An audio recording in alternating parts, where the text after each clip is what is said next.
Bismillah ar-Rahman ar-Rahim. Assalamu alaikum wa rahmatullahi wa barakatuh. Today you are listening to Travel with the Brownies and we are live on 9 FM, ramadanradio.org and streaming on Facebook. Please get involved. Today we are talking about Maldives on a budget and we have a very, very special show for you, inshallah. You can call, text, WhatsApp, whatever you want to do, get involved, feedback, questions, comment. We want to hear from you, inshallah. The number is 077 614 60614. That number again? Yes, so it's 077 614 60614. And you are joining Travel with the Brownies. Yes. So and we're going to be talking about Maldives on a budget today. And we came up with this because we've got a special guest coming maybe in a couple of minutes or maybe about Full disclosure, 5 minutes, yeah. We haven't been to Maldives ourselves. Yes. So for those of you thinking that, what kind of travel people are you? You haven't been to the place you're talking about. But we are using this as an opportunity to learn ourselves and hopefully take some tips from our guest and hopefully maybe join some of you listeners when we're out there. Yeah, why not, Yeah.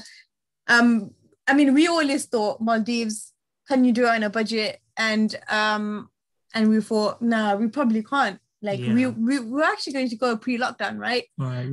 We were thinking about going pre-lockdown and we wanted to go to Maldives, but we were thinking how expensive is it going to be? Because obviously we obviously knew that there was locals around there, but we thought that, okay, how are you going to get to the actual resort islands?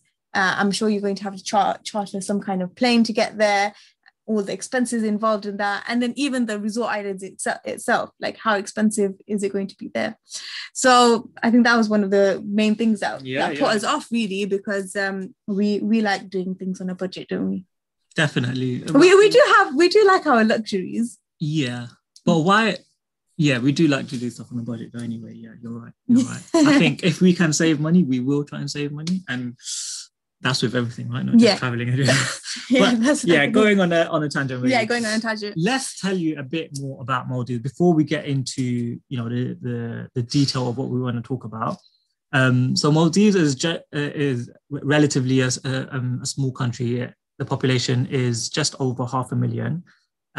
But there are over 1,000 low-lying islands, so separate islands that make up Maldives, 1,192 to be precise.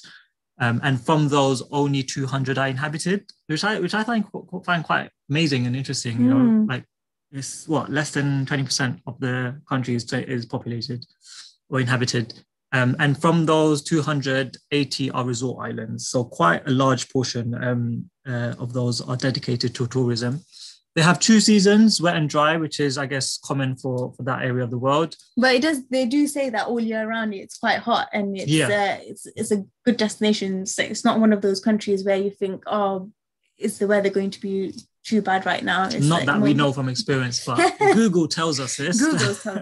Google tells us. And BBC weather, maybe. Yeah.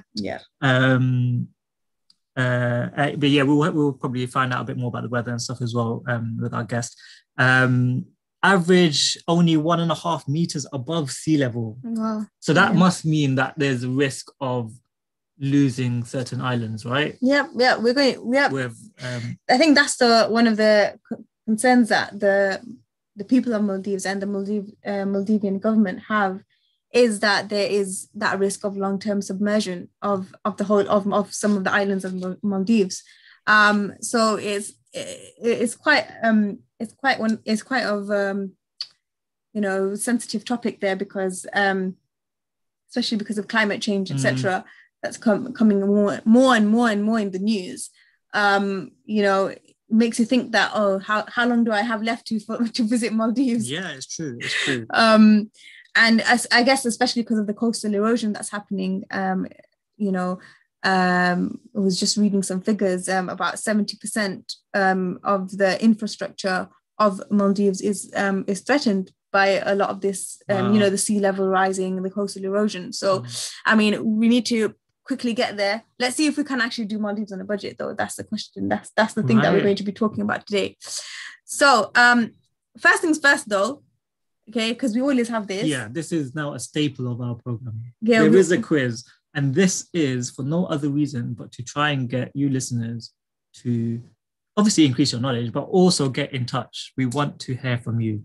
Yeah, so if you're seeing this online, okay, you've got the question there already. So, call us or text us or for the answer, or even throughout the show, even if you've got any questions, even with the guest, that's coming on, if you've got any specific questions, you want to know about some specific things, like, oh, you've always wanted to do this, but you didn't know how, or what is, give more information on a certain area, then just call us in on 077 614 60614. But let's have a question. The question is, which country has the longest shoreline? Which country has the longest shoreline? Okay. And we're not giving you the answer. It's not Maldives, yeah. So come on, guys, try a bit harder. But yeah, which country? So get in touch, call, WhatsApp, message, whatever you want to do, whatever floats your boat. Yeah, whatever's easier. Yeah, because you can just get on your phone and quickly WhatsApp us. Yeah. We're here to listen to you guys. Yeah. Just don't expect a reply. We are going to reply to them. That's nice. Online, on air, but not on WhatsApp. Oh, right. Okay. Yeah. Okay. Our special guest is Hamza. Brother Hamza lives currently in the UAE. He is a travel blogger himself. He's been to many places. Quick shout out. I actually don't know his tag. You've got his tag, right? It's 87. He can say it. Okay, yeah. But he's actually originally from Canada, but he now lives in the UAE. So any interesting questions you guys have got for Hamza, let him know. Okay. He's actually the professional of the show today. Yeah. So any questions basically should be directed towards him. Yeah. We are blessed. We have Hamza Sheikh all the way from the UAE on Radio Ramadan London. Like, how big a deal is that? That's amazing, right? Radio Ramadan London, the first year, right? I think second year of London, and we're connecting already globally. So I'm sure other shows might be as well, but yeah, that's us today. Travel program. Hamza, are you there? Can you hear us? I can. Assalamu alaikum. Wa alaikum salam. Thank you for joining us once again. Thank you for having me. I appreciate it. So yeah, actually, before I ask, I just want to clarify, people, you can message on WhatsApp, Facebook, or YouTube, whatever you want to do, get involved. Anything that we don't cover or you that's come to your mind, just shoot us a message or whatever it is. Hamza, tell us a little bit about yourselves. What do you do? I mean, obviously you're a blogger, but how did you get into it? What's your background? Tell us something. Right. So I'm originally from Canada. I've been living in the UAE in Dubai for the last 4 years. My background is actually in geoscience. So I'm just naturally cool. More of an outdoor oriented person, as you can see in the picture. To be honest, I've never really considered myself a travel blogger.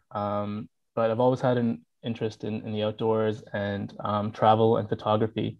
And I just kind of used Instagram to sort of merge those two hobbies together. And I found oftentimes when you travel, photos can only tell a part of the story. There's always some sort of background, some sort of history, some sort of interesting tidbits associated with a place. And that's kind of how I just started using Instagram, just to more of a personal journal, photo journal, more than anything else. Wow. Yeah, I mean, we've had to look at a lot of your photos, and they're actually amazing photos. What camera do you use? Oh, so I've got everything. I've got so many gadgets that my wife usually has to carry some of the stuff when we travel. I've got a DSLR. A lot of it's from my DSLR or my GoPro, just for the action stuff that we do. I recently got a drone, which completely changes the perspective of location when you have a bird's eye view. So I'm a bit of a nerd when it comes to these gadgets, unfortunately, because it is a very expensive pursuit. That's it. I was just going to say, hobby. Yeah, it must be a very expensive hobby and a very heavy hobby as well, like for your wife to carry on. Yeah. I don't buy clothes for myself. I buy these gadgets. I mean, I had a DSLR, and there's a funny story. We went on a trek one day, and I decided to put my DSLR on top of the car and said, while we were putting our boots on. Yeah, whilst we were putting our trekking boots on. Right. So, Ahmed, the DSLR is here. Okay, I'm just putting my shoes on. So when you're done, just put it in your bag. So he's the carrier. I normally take a lot of the photos. So he's the one who carries So you know where this is going. So you know where. Yeah, I see it. I was too busy focusing on putting snacks in my bag or something along those lines. And no, that's his excuse. He was not. He just didn't pay attention to what I was saying. Lo and behold, our DSLR camera is somewhere. Somebody is probably using it, making good use of it. Yeah. Oh no. Unfortunately. Yeah. And so then I downgraded from a DSLR into a compact. But it's a Sony camera, but it's one of them. It's meant to give you the DSLR photos, but it's just become a bit more of a compact version. But I mean, I carry that, but it's not. It doesn't feel the same. You don't feel as cool with the big DSLR camera. I feel like those DSLRs are just for looks now. A lot of the smaller point and shoot cameras can do just as fine, to be honest. Unless you really want to change out your lenses for different scenarios, those cameras are just fine. The lighter the better is my motto now. Yeah. I agree. I agree as well. Yeah. I think your wife might agree as well, I guess. Yeah, she does. But let's do a technology Q&A another time. I think, guys, come on. But if you do have any Q&As for Hamza, I mean, he sounds like he knows his stuff. So just forward him any questions. And if you're looking to buy a DSLR, don't buy one because he just told you that buy a compact one. Unless you're proper into it, I guess. Yeah, that's it. Hamza, before we get started, what's your tag on Instagram? How can people get to know more about you? It's not very creative at all. It's just 87 Hums. So 87 HUMZ.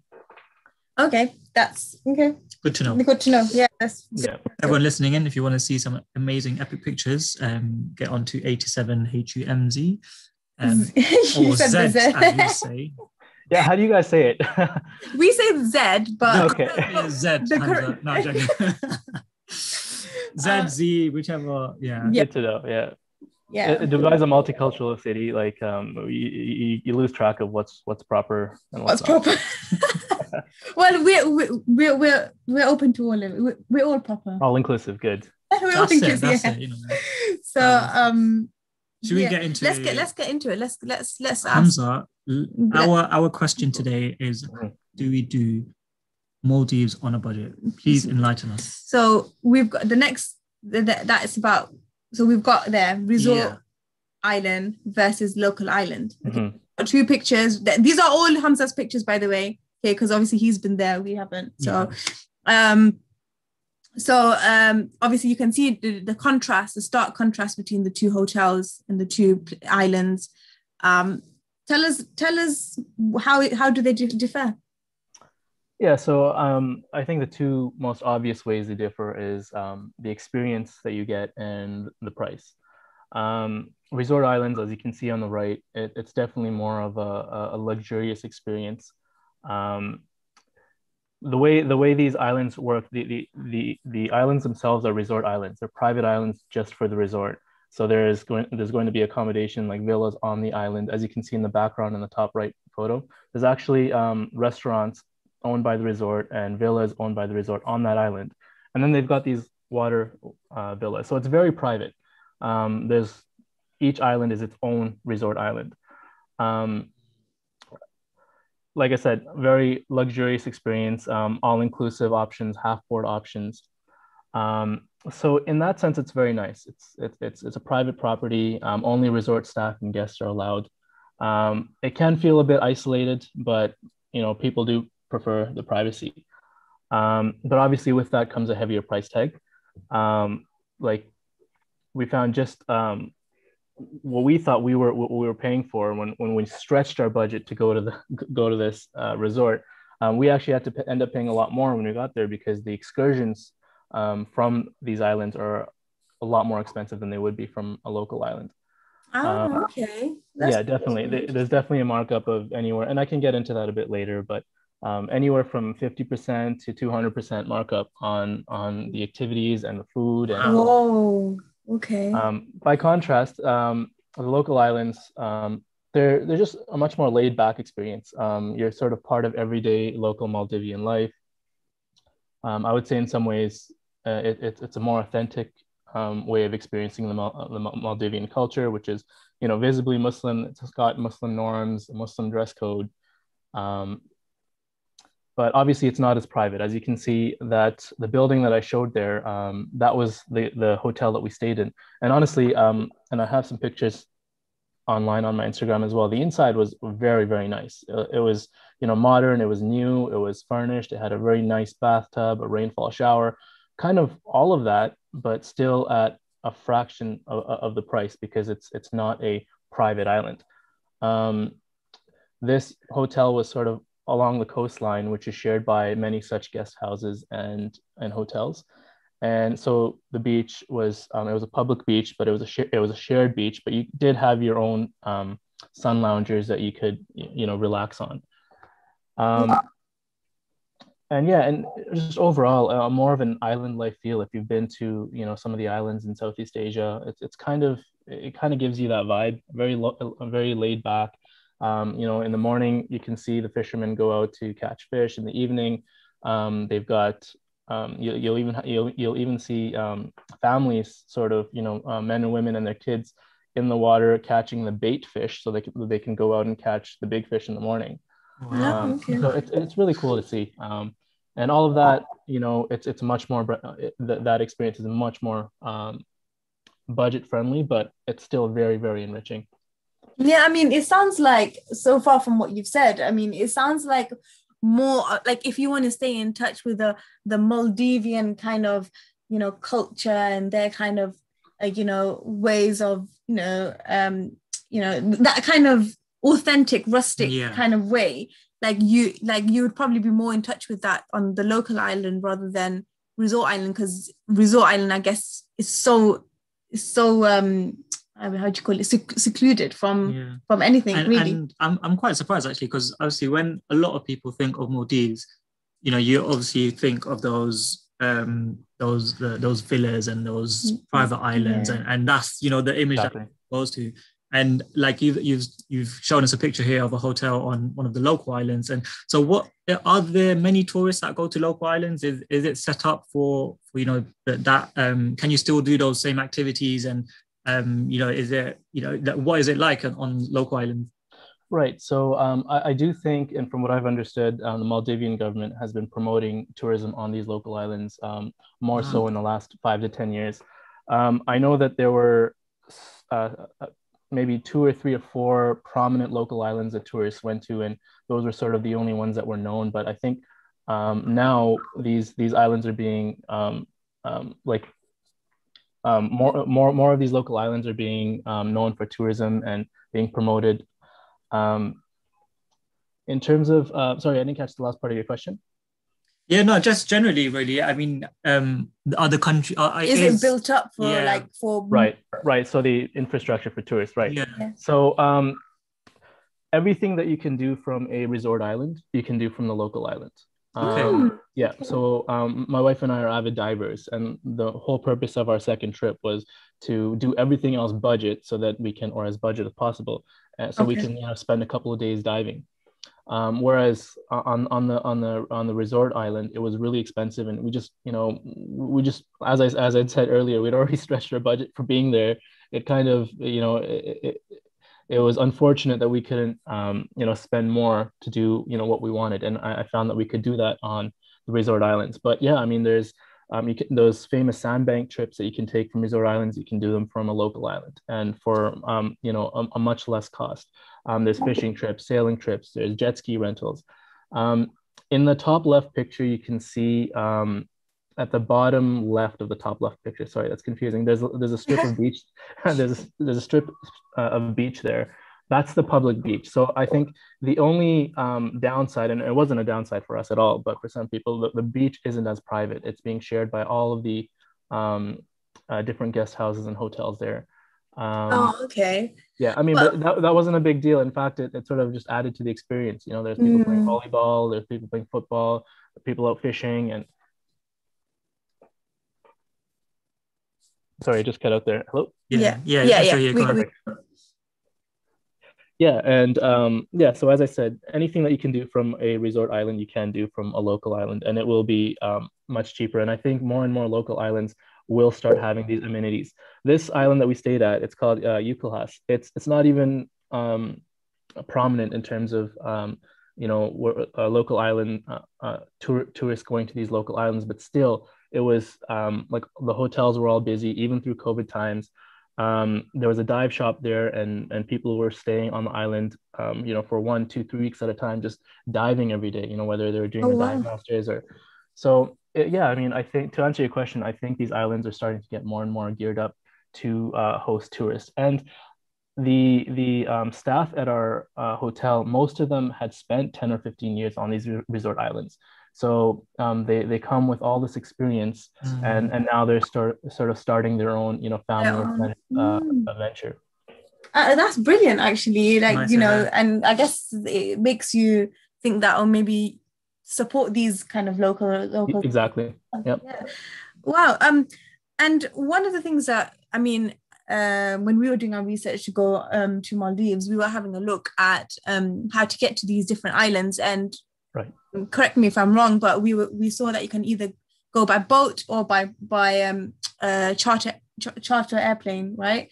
And you would have to obviously rent them out completely for yourself, I guess, because it depends on your timing and what time you get there.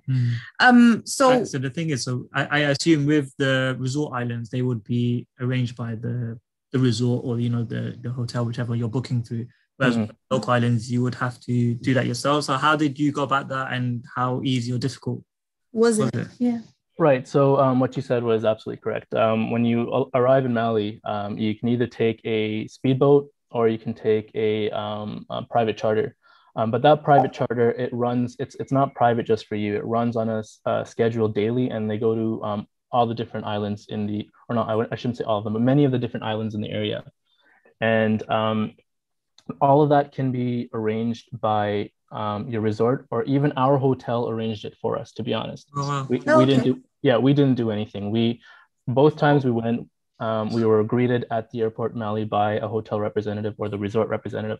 And there may have been a little bit of waiting around, maybe an hour or two, just to, based on the flight timings or the speedboat timings. We did take both on 2 separate trips, and we were guided to where to go, when to get onto the plane, and when to get onto the boat. And it's interesting. You walk out of the Mali airport, and the speedboats are right there. Like, as soon as you walk out, it's this emerald blue water, this little lagoon with all the boats there. You just hop on, as long as you know which one to get on, which the hotel representative will guide you with. It's a very easy process. Wow, sounds. It's quite convenient. Yeah. It is very convenient. Yeah, and the obviously taking the airplane is more expensive, but you can be at your island within 20 to 40 minutes, whereas the boat can take, depending on how far you are, how far south you are from Mali, 2 to 2.5 hours. Oh, okay. So what's the difference in cost between the two, or like between you taking it for the first time on, like the. Yeah, so it's quite different. The first time we went, we took a seaplane, which cost about $150, which I think is about 110 pounds per person per way. Oh, right. Okay. So it definitely, again, that was another factor that we didn't really consider when we were planning that trip. And as opposed to the speedboat transfers, it's usually around $50 to $60, which is about 35 pounds per person per way. So it's almost triple the price, depending on which resort you're going to and how far down you're going. And do resort islands mark this plane, the cost of the plane a bit more up, or they definitely do? Yeah. Yeah. Oh, okay. Because you can take these charter planes directly to a resort, or you can take the charter plane to a nearby island, and then take a speedboat transfer from there, which could be another 20 minutes to the island that you're staying at. So because you have that flexibility, they definitely will mark it up maybe another 10-15%. Oh, okay. So I guess it's definitely worth going to these local islands because you don't need to get a specific speedboat to get to the. So Yeah, exactly. Yeah. yeah, and carrying on with like the cost element, I know you touched on it before, but in terms of activities or food, getting around, what's the difference we're talking about? Right. So this is where it definitely there's a big difference. I can tell you, well, first of all, the accommodation, um, it can be anywhere from 2 to 10 times more expensive to stay on a resort island. We spent £2,500 for 4 nights at the resort, which we split between 2 nights at a beach villa and 2 nights at a on a water villa. And you can do that, by the way, just to Oh, bring the costs down overall. So the yeah. top right picture that you see, we spent 2 nights on one of those villas right over the water, and 2 nights on the on a beach villa, which is really nice as well. It was both of them were pool villas. So obviously that price tag, that £2,500, that's what you're getting for that. Yeah. Um, as opposed to 6 nights in the hotel on the resort island, was only £550 for 6 nights, and both of them were, yeah, Wow. and both of them were on a half board basis. So because they were half board, sometimes we did go out for lunch. That also, there's a huge difference. So on a resort island, if you go off the menu, you're probably paying about £35 at the very least for any menu item. Whereas on the resort island, if we didn't want to eat at the restaurant that was at the hotel, which was very good, you could be paying anywhere from £3 to £7 for a really nice Wow. typical Maldivian curry dish. So yeah, I mean, and then because of that, we did a lot more excursions. Our dives, for example, on the resort island cost about what was it? About £80 per dive on the resort, whereas about £50 per dive on the resort island. And then Oh. And was your experience for the drives similar or exactly the same or quite different? I have to say they were different for two reasons. The first being just the time of year you go depend will affect what you see underwater. And my wife and I really wanted to see manta rays, and we just missed out on manta rays on when we were staying on the resort island. Their migration patterns sort of differ, so they weren't in the area. So that was one thing. But they had an in-house dive shop, and they were good, but I honestly felt that the dive shop on this local island, they were just so much better. They were one of the best dive shops I've ever been to, actually. They were Italian owned, but they employed the local island the staff were all local island. The captain of the boat was local as well, and it just seemed like a much more laid back attitude. The dive masters had dived all over the world, so they brought a lot of experience with them as well. And yeah, I think honestly, diving is one of the things that really attract people to these local islands, because it's much more cheaper to do it, and that has sort of resulted in more of these guest house popping up. Um, Right. but yeah, we really enjoyed our diving trip. It was probably one of the best diving trips we've had. Yeah, I think we read it has one of the best marine lives in the world or something. Yeah, Yeah. yeah. So all you marine buffs and underground expert divers or novice divers, whichever you are, Maldives is a place to go. I mean, we went diving in Egypt. In I'm the Red Sea. yeah, Yeah, amazing.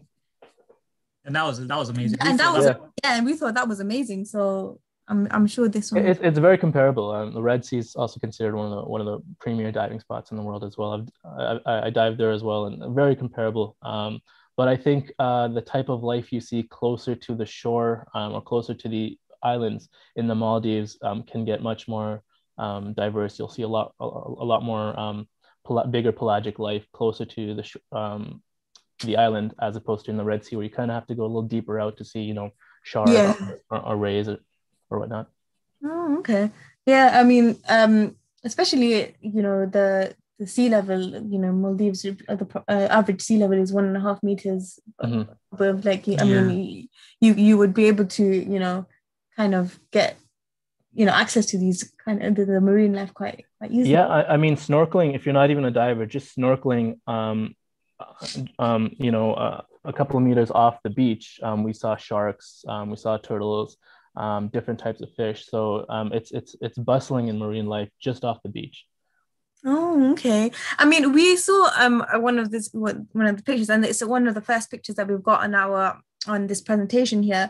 But the private sunset picnic on a sandbank. There's a sandbank, right? So I mean, I think maybe a lot of people have seen this before, but I actually hadn't seen like just one sandbank, and it's just for yourself. That's just crazy. Yeah, it was amazing how it worked out. So most of the islands in the Maldives are uninhabited, and a lot of them are just little sandbanks, such as the one in that picture. I'd asked our hotel management to set up an excursion, a sunset excursion onto a sandbank. Obviously, they couldn't promise that it would be private because these sandbanks, nobody owns them. No resort owns them. Right. But when we got there, there was a boat there of about maybe 5 or 6 people. It was around maybe 3:30, 4 p.m. And within half an hour, they were gone. And we found ourselves alone on that sandbank. And the hotel, they literally just dropped us off with an umbrella, a picnic basket, and they said, "We'll come after sunset."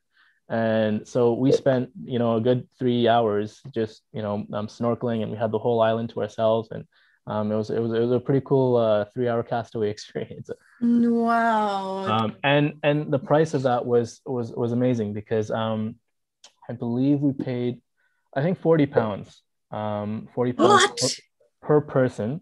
But that compares to the price list I was looking at the resort, and it was about 115 pounds per person. Wow, that is huge difference. Huge difference. Yeah.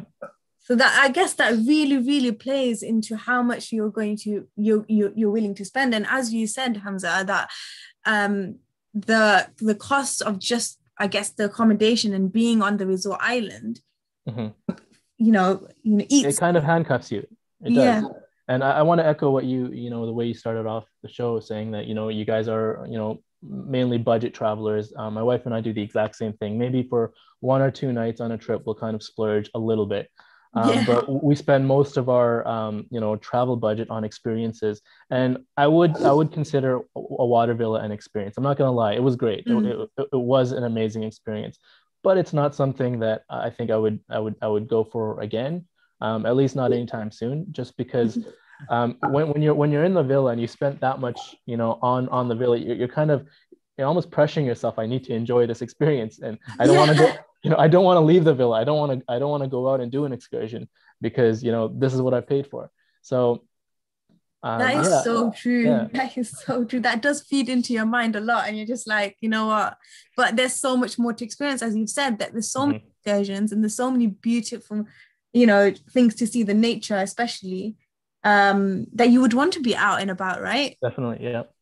And I do want to mention that it is very possible, not right now because of COVID restrictions, but it is possible to do a local island and a resort island on the same trip, especially if you were able to find a resort island, or if you find a resort island that you like. For sure, there's going to be a local island within the vicinity, and you can. I mean, what I would suggest is maybe 5 days or 6 days on a local island, and then you can wrap up your trip for 2 nights on a resort island and also get that luxurious experience as well. There are island transfers between inter-island transfers. Sometimes you might have to go up to Mali and come back, but from a little bit of the research I did, as long as the islands are close together, the local island and the resort islands can arrange that. Oh wow! I mean, that's definitely something that I would probably say. I'd be like, yeah, let's do it. We need to get the, you need to get the, the water villas for the gram. Yeah, exactly. Well, get the best of both worlds, really. That is something I would consider. Depending on what our budget is and what the prices were like. We were actually lucky. Those prices that I gave you for the accommodation, those are COVID prices. They're probably a lot higher, in during regular times and definitely more in peak season. Yeah, definitely. I guess, and when restrictions start opening up quite, internationally and stuff, I think it probably will raise quite quickly. Yeah, I think so. So the last kind of slide we want to touch upon is the culture and the cuisine. I mean, we saw that there was masjids there, and we saw like there was like kind of like curries and rotis and or paratha, was it? Or, and that kind of stuff. I mean, it looks really nice and yummy. And the masjids, I mean, that really relates to a lot of our listeners. If there's masjids, a lot along the island, you can just go pray your salah. Yeah, definitely. Yep. So yeah, I mean, Maldivian culture, it's influenced, I think, by its geography and environment, and also by its religion. So it's a very visibly Muslim community. There's on the island that we were on, there was one mosque, and they were building another masjid that was almost complete. I think they meant to open it for Ramadan. And it's a busy center, this masjid, during every prayer time. And the dress code, obviously, it's very modest. In fact, for non-Muslim travelers, they do have signs that you must be fully clothed unless you're on the tourist beach. If you're not on the tourist beach, you have to be mindful of the type of swimwear that you wear.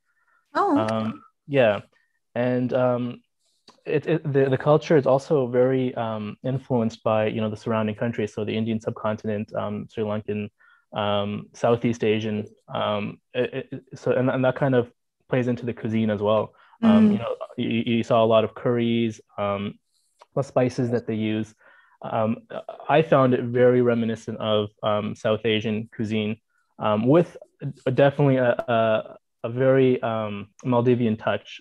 Coconut curries, a lot of fish. Obviously, being a maritime setting, all sorts of fish. There was like tuna, pasta. There was. It seemed like they put tuna in everything, which I like. I'm big on tuna as well. But yeah, the influences on the culture it's definitely mixed. Even the language Divehi draws influence from Southeast Asia, from the Persian languages and the Arabic languages as well. Oh, okay. And tell us a bit about that boat. I mean, it's a typical Maldivian boat, right? Yeah, it's a typical Maldivian boat. I believe it's called a doni, and this was actually our dive boat. So okay. Yeah, so I guess the dive center had bought this this doni, and they had fitted it so that the main level there is where the dive equipment is, all your cylinders, and then there's like a sun lounge at the top. But yeah, it's from what I was told, it's a very typical Maldivian doni. I saw these types of boats on both of my trips. I wouldn't say they would be used now for like big fishing trips. Now they do prefer those speed boats for that, just because it's faster to get around. Yeah. But yeah, I mean, it does have its own unique appearance, and we've dived around the world, and you'll get that. You'll get the architecture or the design from. It's really cool to see how that varies, even in boats around the world. Wow. So I mean, we've got about 10 minutes to go, I believe. But from obviously a lot of what you're telling us is that there are two, what you might call different sides, but very interwoven in certain aspects, and almost in terms of like I wouldn't call it experience, but maybe the experience of activities and people and what you're doing is very much accessible from both sides. But there's a huge price difference. I mean, attached to it, attached to those things, and that just goes with, I guess, that gram side and the non-gram side. The non-gram side, yeah. That's actually quite a sad way to put it, actually. But I mean, overall, if you were to say, okay, so just say we did six days completely resort, and we did a few different activities there, and 6 days just on local island, did same activities there. What would you say would be that price difference? I mean, I know that's a very, very like up in the air question, but like, what would you say generally is the difference in that? Okay, so as I said, like the biggest cost would be you might be looking at probably $700 to $1,000 a night at the very least, US dollars a night at a resort, and that's going to eat up your biggest cost. Yeah. Whereas it's literally a fraction of that, like $100 to $200 a night at most at most of these local hotels and guest houses and beach houses. So if you're saying 6 days and 6 days, I would say that and I can only do this in US dollars here for six That's nights. fine, don't worry. I mean, for 6 nights, I think you're closing in close to about 8 to 10,000 US dollars. Yeah. If you want the overwater experience. Now there are at resort islands, those aren't the only accommodations. You can have a nice pool villa with a garden view that's not on the beach, and it sort of works its way up from there. It'll be a garden villa, then a garden villa with a pool, and then Right. a beach villa, then a beach villa with a pool, and then your water villa, and then a water villa with a pool. So there are tiers even on the resort islands. But even if you were to do, the absolute lowest option on a resort island, I would say, your minimum for 6 nights, with all included, probably about 6,000 US dollars. Wow. Okay, That's a that That's lot. is just my estimation. So if someone's done it cheaper out there, first of all, let me know. Second of all, I apologize for the misinformation. And if we were doing that on a local island, Oh, yeah, I would say it'll be less than half. Definitely less than half. yeah, that's a huge yeah, that's difference, a I huge think. Yeah, difference. I mean, yeah, I mean, as you said, I mean, you can, if you really wanted to do it and you really wanted the To a water bit of both. villa, you can do a bit of both. And I think that's just, I think that's just the way you got to do whatever accommodates your budget. And exactly. but Yeah, we've learned from Hamza today is that you can actually do it on a bit of a budget. I and mean, that's probably the best way to do it because if you're traveling so far, if you're traveling, from the UK or from North America or from wherever to the Maldives, it's not, I'm lucky I'm in Dubai where it's only 4 hours away. So we were able to go twice in a span of a couple of months, but not everyone can do that. mm, So if you're only going to go once and you are budget conscious, definitely consider staying at a local island for the bulk of your stay, at least, if not all of it. And if you do want that, the typical overwater villa experience, you can easily incorporate that in by either starting off 2 nights at a resort island or ending off at a resort with ending off your trip at a resort island for 2 nights. yeah, I'm glad you said that because you've led me on to my next point really well. So obviously travel restrictions are still currently in place. So everyone listening, Mhm. start packing your bags. You still got to wait obviously until finish your Ramadan at least. finish But your. travel restrictions ease on the 17th of May.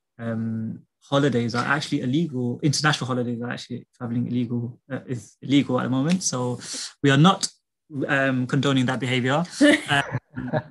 Don't go out there and say Yeah, that we had and yeah. But we did some research, and there are flights available post the easing of lockdown, and at the moment they're about £600. I know generally they're a bit more than that. yeah, But from what we've heard from Hamza, and it is definitely quite doable to do. There is a Maldives on a budget option. yeah, You can have that experience on Maldives, and as we said, possibly a more authentic and more um, culturally enlightening experience on that budget. So possibly from certain points of view, more valuable, depending on how you look at it, isn't it? But definitely an option for yeah. those of you out there. For the yeah, I mean, if obviously if you want to, as we've reiterated quite a few times now, you can do it. You can have the best of both worlds. And to be honest, from what we've heard today, I would probably go with a lot of the excursions and doing all the activities and things like that from the local islands, and then just go to the resort island and just chill on your villa That's it. and do nothing. Yeah. Um, sorry, I know I've already talked about this, but from what I heard from on the local island was it's best to do, if you're going to split the stay, best to do the local island first and then have your hotel at the local island sort of arrange however, transfer to the resort island. If you do it the other way around, there might be even more surcharges that they might try and get you on. So that's just a little trick there if you're considering that. That's Yeah, really good. that is really, really good to know. And on that note, do you have any closing remarks? Yes. For us? Yeah, I mean, I just wanted the only thing I want to leave you with is, you know, it's the resort island is it's a great experience, but it's definitely a more enriching experience when you know you're contributing to the local economy. You know, we after our dive, for example, you know, we talked to our dive captain and everyone that was on board helping us, and then we ran into them at a restaurant later on, right? And you know, you're more connected to them in that way, where you can see them you know, living their everyday lives, and you know you're supporting that local economy. I had I had a very long conversation, or a couple of them, with our hotel owner as well, and you know, he really stressed that as well. You know, he said, you know, I think we all have that experience from the resort islands, and now rather than supporting the Marriotts and the Hiltons, you know, it would be great if travelers can come and support, you know, our local families and the ventures that, you know, a bunch of friends have come together in our families by coming to the local islands and staying with us. And they did their absolute best to be as hospitable as they could, and it was right on. Like, I mean, we felt like we were kind of being pampered, where they're always, you know, sorry, Hamza, I'm just gonna have to cut you short there, but we've got literally 30 seconds left, and okay. Very good point that we need to support the locals more. Yeah. Very quickly, for those of you that guessed or didn't guess the question, Hamza, do you know quickly? Well, I mean, I'm inclined to say Canada. Yeah, there you go. There you go. There you go. And it wasn't coincidence because you're from Canada. I mean, it was a coincidence. I mean, we've got such a big landmass. That was the obvious guess for me. Good. All right, we're going to leave you, everyone. Jazakallah khair for listening to our show. Jazakallah, Hamza. Thanks for having me. Appreciate it. Inshallah, yeah. Everyone, enjoy the rest of your Ramadan. Assalamu alaikum.